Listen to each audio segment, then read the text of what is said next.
Hello, and welcome to the show Goldsquadrongays. It's the podcast where two Star Wars loving gays break down each episode of their favorite Star Wars TV shows while also being gay as hell. I'm your host, Bradley Brower. I'm your other host, Charles Rogers, and I'm so tired. So I'll dive right into why I'm tired. This episode's had a bit of a journey to production. This was not the next episode that we recorded, because as we were about to publish our episode on the twins, SAG-AFTRA, which is the actors union, went on strike. Correctly, they should have gone on strike, but in all of the messaging around what people should and should not do to be in solidarity with the union, we weren't 100% sure whether or not our review of the twins was going to be crossing any sort of picket lines, so we held it back and we had a lot of conversations on what we wanted to do to try to make sure we're supporting the strike with our content. Ultimately, we did land on working through our backlog of books, which I'm quite excited about. Now, I will say at the top of this episode, as of recording this episode, it is June the 22nd, I have emailed SAG-AFTRA and gotten an email back about reviews and critiques. I have not published that email anywhere, but there are other people who have seen it. I have shared it with some of our podcasting friends. So it's possible we may do Ahsoka a little bit after Ahsoka comes out, even if the strike's still going on. We're still looking at that. We're having those conversations as to how to potentially do that.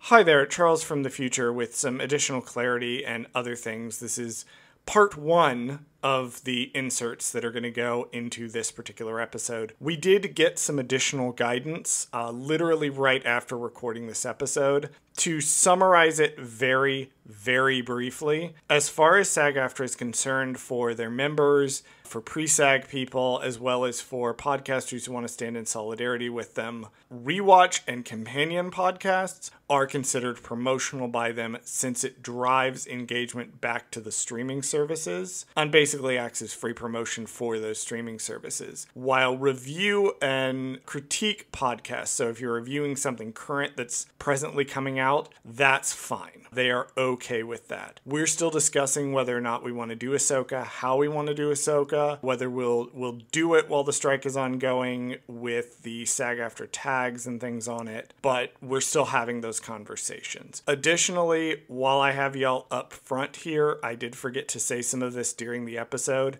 Two things. One, Darth Sanis, who left us this lovely review. We did read that during the episode of the twins, and I didn't want to redo it. Eventually, we will release the episode of the twins. We will read your review during the episode of the twins when we do eventually put that episode out there. The other thing, too, is we are going to kind of spoil the ending of Dr. Aphra in this. So now that you've heard kind of where we're at with a podcast, if you haven't listened to Dr. Aphra or read the comics and you want to go in completely blind, you don't want to know anything about the Dr. Aphra story, go read that first. We really liked the book, and then come back here. But for right now, that is the journey this episode has been on to land us on talking about books. How was your week, Bradley? Great. So I was actually going to make a joke so everybody who knows us knows that sometimes I try to fuck Charles up in the beginning when I say our little intro. I didn't do it this time, but that's because I wanted to read him my two fake podcasts on the air that we were going to do instead of doing a review. Tell me what we were going to pitch, because I have pitched multiple podcasts to you during the strike, and you have told me no to all of them. So are you ready for our the stupid podcast that we're never going to make, but I just came up with titles for them anyway because I thought they were really fucking Give funny. me the fake pivot podcast that we would have gone to. Okay, so here's one of them. Welcome to the show Broadway Strokes, where two gay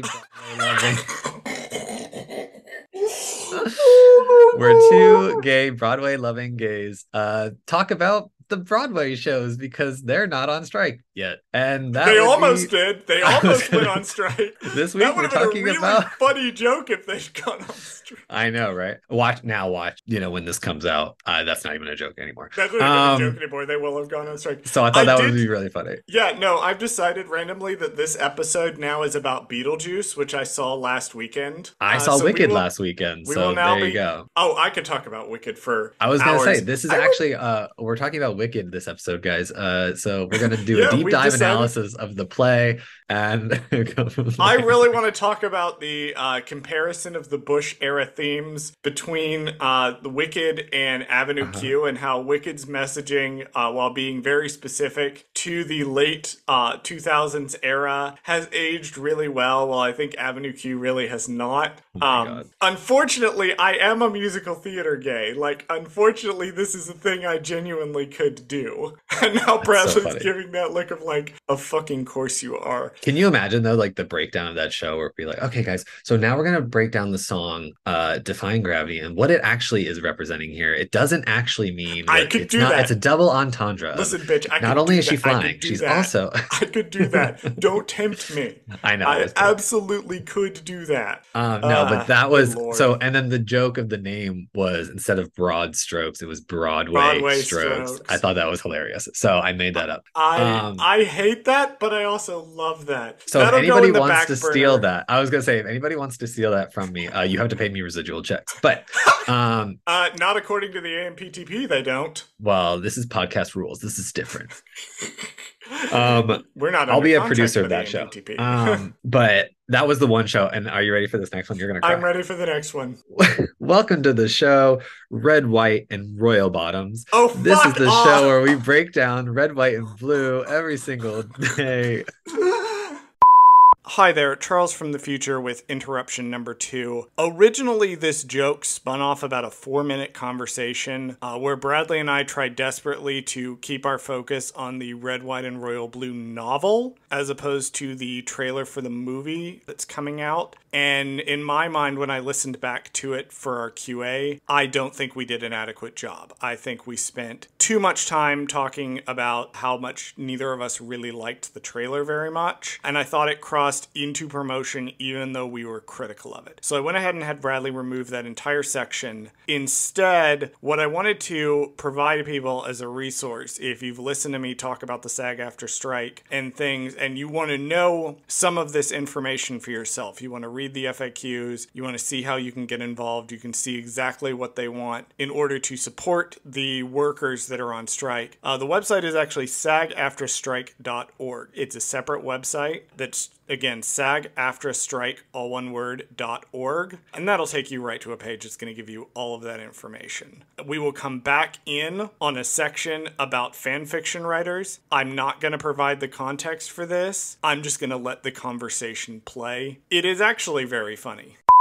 I will be promoting reading the book because the book is excellent. I do recommend Gotcha. that. Speaking And of I will be reading I will books- be promoting people going to the website AO3 and Nifty for dot God's com sake. to read actual erotica, and there you go. Have a good time. God bless fanfiction writers. There's so much They sex do in that. the most work of the entire country. They are actually they have America on their backs right now, and They do God's work. They do God's the work. Lord's work. Fuck the Pope. Fuck the Vatican. They don't do nothing The compared to people that are fiction writers. writing the hardcore slash fanfic. I just said slash fanfiction like it's 2007. Oh my god, I'm old. I've been on the internet for too long. Speaking of reading books, Christ. Or in my case, a canon audio drama. A canon audio drama, which I did also listen to this in audio drama form the first Oh, you time I did? listened to it. Oh, cool. Yes, I listened to the audio drama version of it.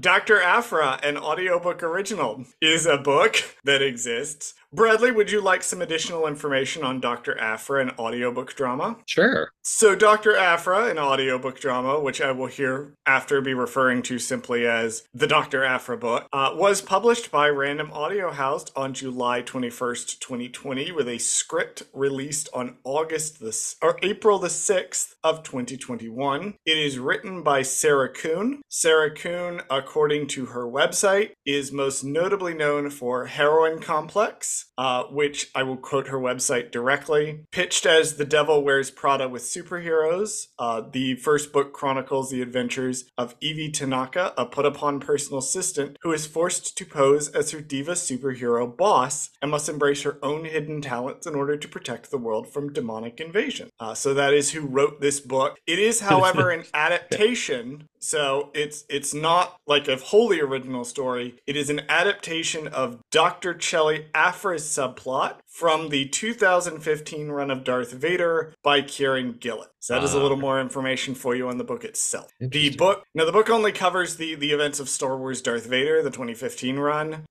However, Dr. Aphra does continue. She gets her own comic series being written again by Kieran Gillen, which ran for 40 issues before getting a soft reboot and being handed over to Alyssa Wong, who is doing the current run of the Dr. Aphra comics, which is absolutely fucking unhinged. It's absolutely fucking insane. Side note, I have Alyssa Wong's autograph on my desk in front of me right now. Nice. So that's what's going on with this, but this Dr. Aphra was like, this is the subplot of the Darth Vader comics that they rewrote as an audiobook. Okay. And so why, I mean, if it was released in, you said it was in 2020? 2020. So I wonder why they didn't do a continuation. Like they didn't do like, not a trilogy, but you know what I mean? Like they did like more Dr. Aphra 1, Dr. Aphra 2. Yeah, just do another one. If the comics continued, you'd think that they would just, if it did well enough, you'd think that they would just do another one, right? Yeah, I'm sort of curious, but also like I'm not really sure how you would adapt. Because this one has the underlying through plot of like, this is about her time with Vader. And it kind of ends with her time with Vader ending. Afterwards, the comics kind of get more episodic. I see. Yeah, I guess that would be kind of hard to do as a quote unquote book if you were doing some kind of, have some kind of central plot line. Yeah, they get more episodic after that. Eventually, they do reach kind of a interesting little conclusion, which stops right before the events of New Hope. Dr. Aphra is in the From a Certain Point of View for New Hope. Turns out she's on Dantooine while the events of New Hope are going on. Well, damn, Leia almost tried to kill her. Leia almost killed Dr. Aphra, which... Jesus. Leia, come on. I feel. Now, I don't want to talk too much about the actors in this audio drama because... there's a lot of them. But I did want to shout out Emily Woozeller, who is the voice of Dr. Aphra in this. Emily Woozeller hasn't been in a whole hell of a lot, but she has been in Cyberpunk 2077. She's in The Last of Us Part 2, and she is in Pokemon as Bryony for 5 episodes. Bryony? I don't know who this is. Brion. Bradley, can you tell me who this is? Let me type it on Google real fast so I sound like I know what I'm talking about. Oh, she does the voice of Brion. Oh, okay. It's a Pokemon. Oh, it's it's an actual Pokemon. Yes. So it's a little blue like seal. Okay. Thing. Okay. That's really funny. From the Sun and Moon series. So ding on the Bradley knows more about Pokemon than I do counter. I was like confused about what you were talking about for a second. I was like, what do you mean she does the voice of... I always forget that if someone does a voice on Pokemon, they've probably just done a voice of an actual Pokemon and not a human, because most of the humans are all done by like the same person. Yes. A person who's in this as Darth Vader. Oh, Mark Thompson is back. Mark Thompson. There you go. Mark Speaking Thompson of playing Darth Vader. So I will ask Bradley to kick us off now that we've had some additional information about Dr. Aphra overall. As somebody who hasn't read the comics, and as somebody who this is his only experience with the grand lesbian chaos demon that is Chelli Aphra, what did you think of this audio drama? Were you able to follow it well enough? So yes, actually, I find that following an audio drama is actually easier than following a regular audiobook, because I feel like sometimes, unless you have a really, really good person like Mark Thompson doing the voices where they sound like it's a whole cast of people, it can kind of border on the line of confusing sometimes, only because some people just are not voice actors. You know what I mean? They might be really good at reading the audiobook, like very clearly. And, but when they try to do different voices, they kind of, you know what I mean? It's kind of hard for people to do a different voice or maybe a deeper voice. And now I'm doing a woman's voice. Or, you know what I mean? Like they some do all people kinds can of voice match really well. Well, that's the other thing too. Like some people are really good at voice matching and some people are not. So it can be slightly confusing if you're listening to an audiobook. Like I listened to Lords of the Sith and they didn't voice match that, like some of the characters. And I'm like, this is taking me out of it a little bit because I know what this character should sound like and it's not that. And not to like jump to another thing, but I brought this up slightly. We're currently both listening to, or well, you're reading, I'm listening to Inquisitor Rise of the Red Blade, and I don't get me wrong, I love the book and I love the woman who's doing the narration. However, her Yoda voice takes me out of it every time because it's like somebody trying to do a Yoda impression, and then you're just like, I don't think anybody can do that well. Like, it's just not something anyone can do. I'm sorry, no one can do It's it. really funny. Well, we'll get to the High Republic at some point, but there's some characters in the High Republic who are either voiced by the same person or have consistent voices. Yeah. Markion Ro is normally voiced by the same person, and even when he's not, whoever's doing the voice of Markion Ro will do the same type of voice. And then there's also characters that like completely switch accents halfway through when it switches over. Like my personal favorite character is Orla Jareni. She has like an American accent in her first appearance, and then she randomly switches over to having like this extreme Eastern European accent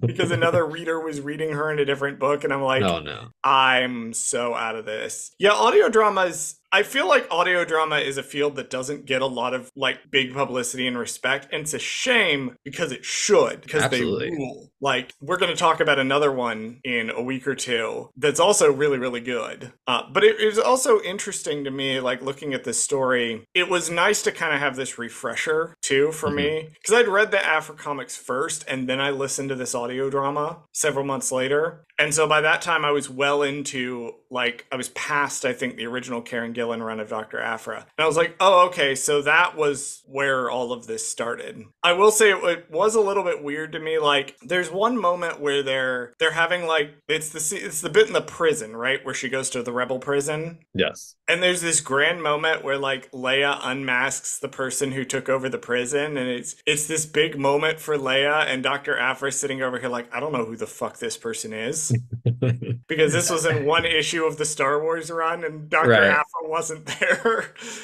So she's having the same effect the audience is of like, I don't know who this person is or why this is a big deal. Sorry. I mean, literally the entire time I was listening to this book, I kept thinking like Dr. Aphra is like the Deadpool of like the Star Wars universe. That's so funny because Alyssa Wong is also writing Deadpool right now. Shut up. They are. I swear to God, they are also writing funny. Deadpool right now. That's hilarious. Because that's what I was getting from this whole entire thing was that Aphra is just like, she somehow is like, she knows that there's an audience watching her, but she also like has no connection to anything that's going on inside the Skywalker saga or anything that's like important, quote unquote, to us as the Star Wars viewer. And she's just kind of like there. And then she's just like, what the fuck? She's like, who the fuck is Luke Skywalker? Like, I don't give a fuck about this kid. Like, I don't know anything about this kid. Why is he so important to Vader? I don't know, but he is, so I'm just going with it. I'm just here for the vibes. Like she really is. It also it's interesting because it kind of like she's narrating it, spoilers for the book, I guess. She's narrating it to a specific person. We find out at the end of the book. Yeah. Is that she's recording it like it's kind of funny in hindsight, given where the rest of the comics go, that she is recording this to a specific person. So that's just interesting in hindsight. Yeah, the comics become completely fucking unhinged, especially once Alyssa Wong takes over. Because Alyssa Wong is basically sitting here going, okay, there's a lot of gay people in this. But what if I added more gay? What if everyone is gay, actually? And if they're not explicitly gay, what if they have very strong step-on-me mommy energy? Oh my God. Domina Tag, you are cordially invited to step on my neck until dead. It's so good. It's so good. My phone background is actually a panel from Dr. Aphra. And if you follow me on Twitter, you know what panel it is. You know what one I have as my phone background. But returning to the Dr. Aphra audiobook, yeah, it jumps around and like there's this whole underlying subplot with Vader and he's doing his thing with these cyborgs. I think there's one point, correct me if I'm wrong, where she just kind of shows up and he's fighting a cyborg guy and she doesn't know who the hell this is. And she's just like, okay, I'm just gonna vibe with this, whatever the fuck is happening here. Yeah, I feel like she always seems to stumble upon the plot. She doesn't ever like actively seek out the plot. It finds her for some reason. Like that's kind of what I like about her is that she just happens to be at the wrong place at the wrong time all the time. Yes, I do love her a great deal. You know who else is in the wrong place at the wrong time, or rather the right place at the right time? Is 000 and BT. Okay, yeah, let's talk about the droids. I fucking love those droids. So whereas in my brain, I know that like Star Wars is supposed to be like silly sometimes, and it's like, oh yeah, this is fun, and everything is nice, and droids are cute and cuddly, and oh yeah, BB-8 is so adorable, and R2D2 is funny, even though we know he's swearing the entire movie, but he's still There's hilarious. And Chopper, but we C-3PO, like yeah, Chopper. we like We everybody. we like These Chopper, are even though Chopper's a murder droid. well, and you know what's so funny is when I was I was reading this, I was thinking to myself because I'm rewatching Rebels right now, and I was thinking to myself, wow, Chopper just just murdered all those people right now. Oh, he just murdered that guy right there. And then I'm reading this book and I'm like, wait, these two droids are literal murder bots. Like they literally kill people all the time and they don't care. And they actually one of them enjoys it. 000 loves that shit. 000 like, is like, what the fuck? I love these droids so much. I can't. Because they continue to get, like, progressively unhinged every time they appear. Like, this is them being normal, and they get, like, progressively worse as they go along. It's so funny because, spoilers for Light and Dice, skip ahead 30 seconds if you don't want to know. 000 does get mentioned at one point in For Light and Dice, and I was like, oh, fucking hell, no. We're not having anything to do with this droid. No, I need it to stop. No, the side characters for Aphra, like, and some of the ones, it's interesting to go back and look at this book because some of the ones, like, that will turn out to be really major characters aren't even in this at all. Like, Magnetolva's not in this at all. Like, Just Lucky's not in this at all. Like, they're not there because none of them had been created yet. So it's interesting for me to look at this in the context of Dr. Aphra's story and how it's evolved over the course of the past 8 years. Fuck me, I'm old. 2015 was 8 years ago. We can stop progressing forward in time now. We don't have to keep moving. Also, Black Chrysanthemum shows up in this at one point. Yeah, and what's funny is I had zero knowledge of who Black Chrysanthemum was until Book of Boba Fett. And then I read this audio drama. I think it was like right after. It was right after. I think I listened to this right after. This because I mentioned like go listen to this. It will explain who Black Chrysanthemum is. And it made me watch Book of Boba Fett again, like differently afterwards, because I was like, this is all taking place after, like the Dr. Aphra book is taking place before, obviously, Book of Boba Fett, and so it's like thinking about Book of Boba Fett, I'm like, that poor Wookiee has had to deal with this psycho lesbian for like the first half of his life, or well, actually only like 20 years before this or something like that. I don't know what it is, but or actually it's only like 8 years, right? Because I think Book of Boba Fett's supposed to be 8 years after. It's like 11 or 10, 12. It's 11 or 12 like because well, Book of Boba Fett, if we assume, is about 10 years after Return of the Jedi. This is about 3 years prior to Return of the Jedi. Right. So, yeah, we're looking at about 12, 13 years between this and Book of Boba Fett. Which is makes it funnier, honestly, how he's just still going, but you also forget that Wookiees, are like, they live forever, basically. So yeah, this was like one really long party-filled chaos afternoon for Black Chrysanthemum. Yeah. This is a blip in his lifetime. He doesn't even register it. He's like, oh, yeah, that psycho lesbian I had to deal with for a couple of years. This is that one time that Black Chrysanthemum went to Pride.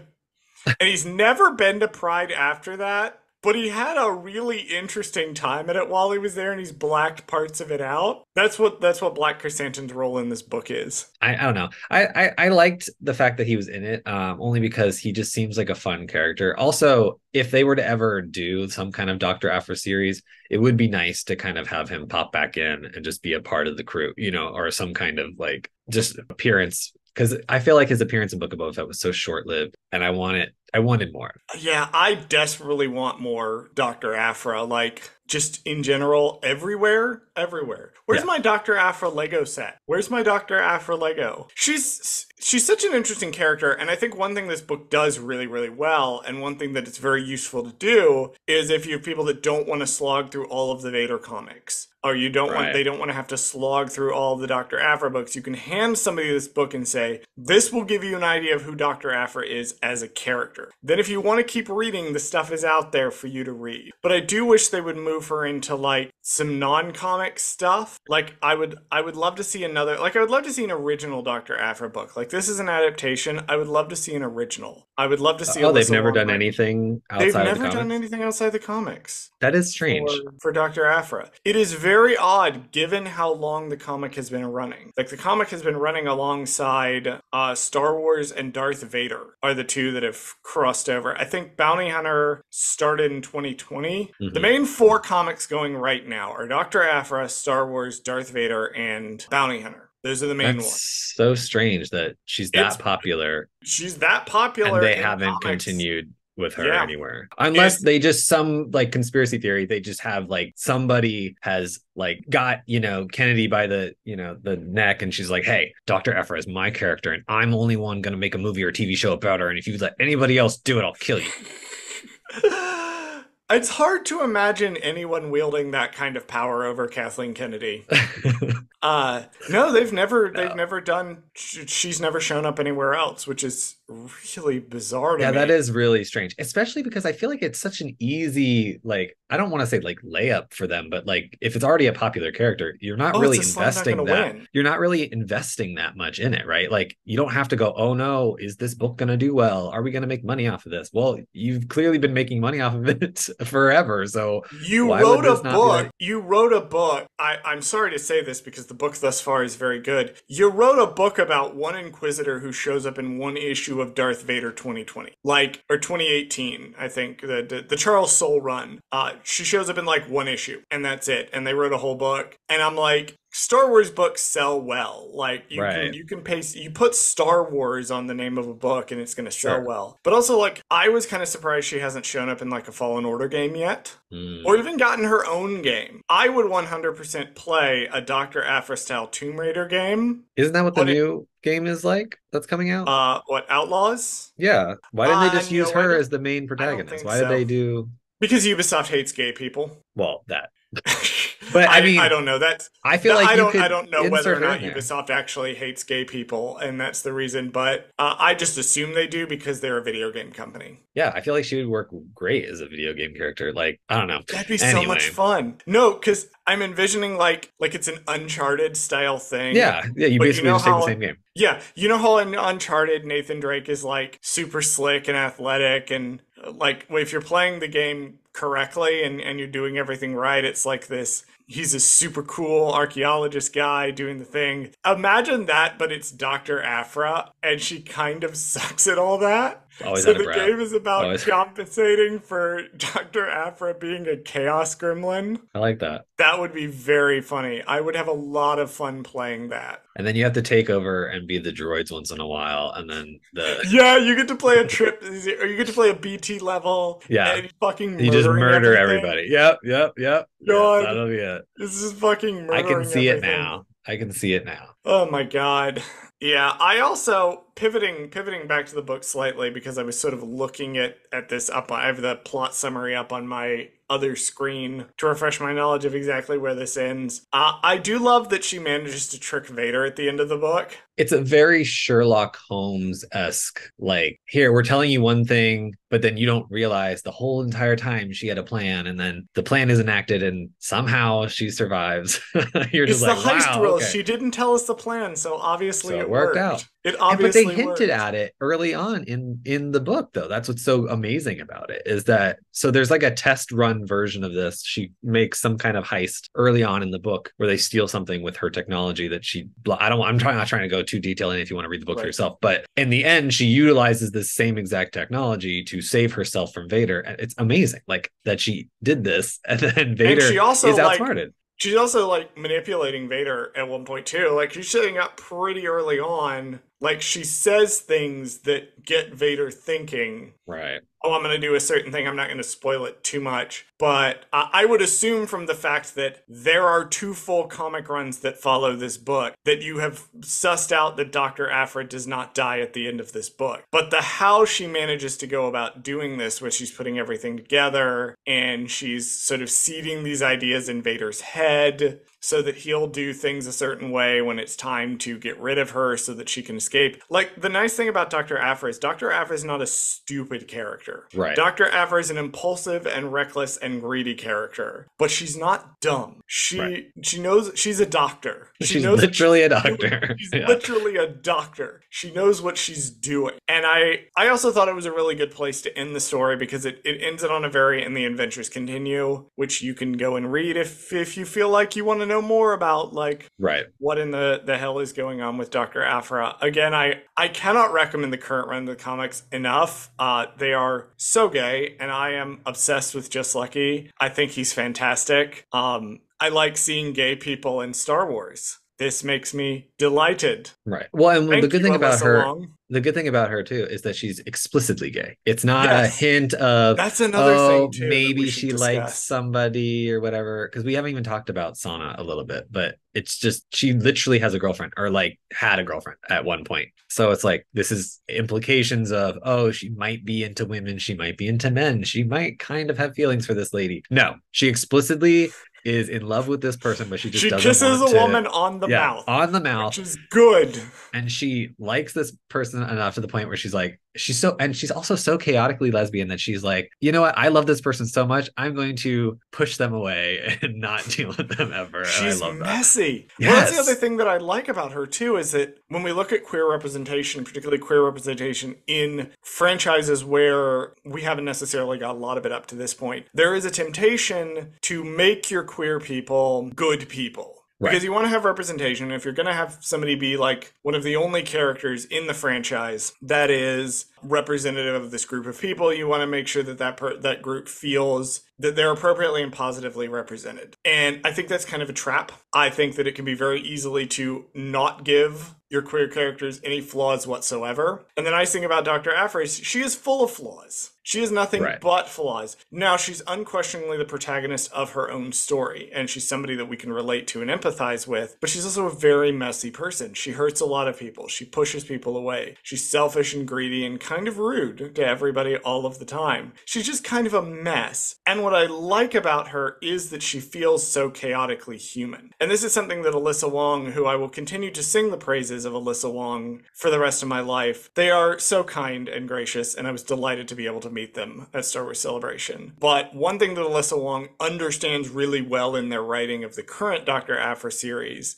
is that it's just a lot of fun to watch a bunch of gay people be messy all of the time. And it's great. And it's something that's fun for me as a gay person to read this and go, well, I'm not reading a sanitized version of my own identity. Like the relationship between Just Lucky and Ariel, I focus on really hard as a gay man because that's a romance between two gay men. Or Just Lucky is pan, but they're two men in a relationship. And the dynamics of this relationship, as messy as it is something that I have attached to really hard because it reminds me of a lot of my own relationships or a lot of relationships that I've had with other people or that I've watched other people have in front of me. So it's super awesome for me to have this group of characters, and it all started here with this one character, to be like, yes, she's kind of a mess, but also she's super explicitly gay and she kisses a woman on the mouth, which, I mean, it's Sana Staros. Who can blame her? Sana Staros is so cool. I love her so much as well. And this is why I would want to see this as like a TV show or something, because one, it would make Republicans terribly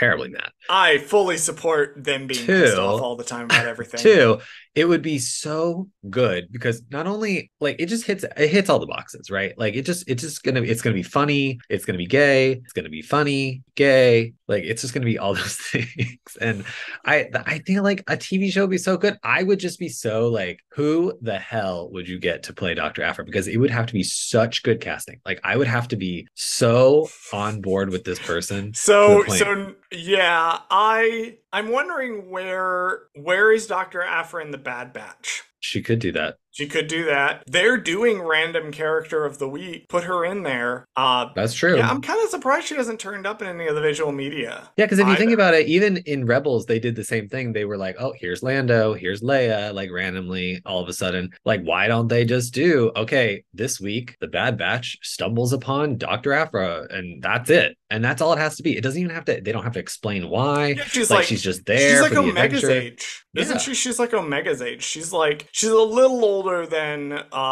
she's a little older than Luke, and she's a little younger than Omega. So Bad Batch might be a little too early, but they could easily do Maybe. something like, oh my God, I just had the worst thought. I just had the funniest thought. You know what show she should show up in? Well, Andor. obviously, oh, I don't know. She's too funny. Like she's too non-serious for that show. I feel like that show like doesn't need the levity that Dr. Aphra Yes, it does. It No. absolutely does. No, that's why I It like needs her Andor. presence. No, it's so serious. I like it. I mean obviously the only thing I could think of is Book of Boba Fett 2 if that ever came out because obviously Chrysanthemum's already Please. there. So it would be like a natural like thing just to have her in it. Although I mean, she's not old by that point, but you might have to do someone slightly older in that timeline, right? Because I mean, how old is she in the book? Like, it's in zero BBY, right, or ABY. So She's like in her 20s. she would She's be a in her late little 20s, older. maybe. She's a little older than Luke and Leia. Okay, so Is how old by she's supposed to be. process of elimination, we'll just say she's 25, like She's just to about give her a 25-ish. okay. So she's 25 during A New Hope, basically. So 10 years after that, she'd be 35. Okay, I guess you could just have anybody Wait, play her. It wouldn't be I that have weird. Wikipedia. Why am I guessing? I can tell you exactly. Oh, how old Oh, she is. let's go to Oh, that's Chelli true. Leona Aphra. Because don't She they was talk about born 24 BBY. So, so yeah, you're she's right the on the money. She's 25. she's 25 years old. Okay, 24, perfect. 25. So she'd be 35 years old during Mandalorian era. And yeah, like that would be great. Like that's a perfect age to have her because not only is she in her 30s, which would be hilarious for her character because now she's in her 30s versus her 20s version of herself, which would be super chaotic and crazy. This one could also be the 30s chaos of your problems are a That's a little bit different different when you're in your chaos. right. It's a different chaos of when you're in your 20s. That actually would be really funny. It'd also be a hilarious character study on the millennial in Star Wars. But that would be I would actually love that. Well, speaking of the millennial and Star, I don't know how to pivot. We're coming up on the end. Bradley, I'll ask you: do you have any final thoughts on the Doctor Aphra audio drama? You know, only that they need more of Afra. I feel like that's not enough. This book does I think this if you are out there and you're like, I don't want to read the comics or I don't want to go like that far into Star Wars lore. Like I like Star Wars, but I'm not about to like try to read every single fucking comic book that exists. I I think this is did. I would say I this is need kind of mental help. more this is kind of more of the book for you. I feel like an audio drama is a great introduction to Star Wars too. I think it's just an easy listen. This one's not terribly long. I think I listened to this in like less than 2 weeks. It was great. I liked it. It was like a short kind of little story. And also, she's amazing and she's funny. And you really connect with her because, like you said, she's just human. Like, she's just a real human person. Like, there's nothing like she's not special in any way other than the fact that she's educated. I mean, there's really nothing else to her other than she's an educated lesbian. I mean, I really don't know what else to say about Will her. you stand an educated chaos lesbian? Yeah, she's I not she doesn't have force powers. She's not like born of the Virgin Mary. Like, she's great. Like she just is a person that you can relate to. And I think that's important stuff. I fucking love Dr. Aphra so much.